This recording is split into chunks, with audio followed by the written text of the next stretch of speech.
Почитувани граѓани, резултатот од првиот круг за избор на председател на Република Македонија не е воопшто очекуван ниту од нас како опозиција, ниту според наше верување од мнозинството граѓани на нашата земја. Во изминатиот период бевме сведоци на масовна поддршка на опозицијата и нашиот кандидат за председател на државата. ВМРО-ДПМН, исплашено од губењето на власта преку системска кражба на гласови во деновите пред и на денот на изборите, ја спречи волјата на граѓаните. Крајниот резултат е нов удар врз кревката демократија во Македонија.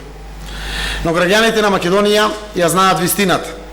Ние сме тука, заедно со вас, граѓаните, во најтешките моменти, да не дозволиме режимот да триумфира.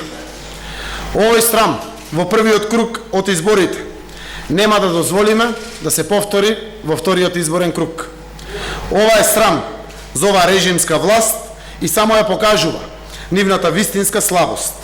Убеден сум дека на 27 април граѓаните на Македонија заедно со нас ќе се кренат во одбрана на својата земја и победа над овој режим.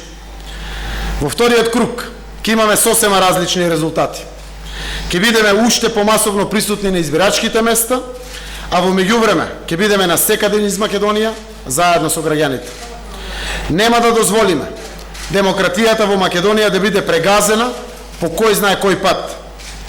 Почитувани граѓани, наша обврска е да се избориме за нашето право за слободни и фер избори. Волјата на народот мора да се почитува. Не смее да се фалсификува. И тоа оваа власт мора да го разбере. И ќе го разбере на 27 април. Ова не е волјата на народот. Борбата за слобода и демократија продолжува. Благодарам.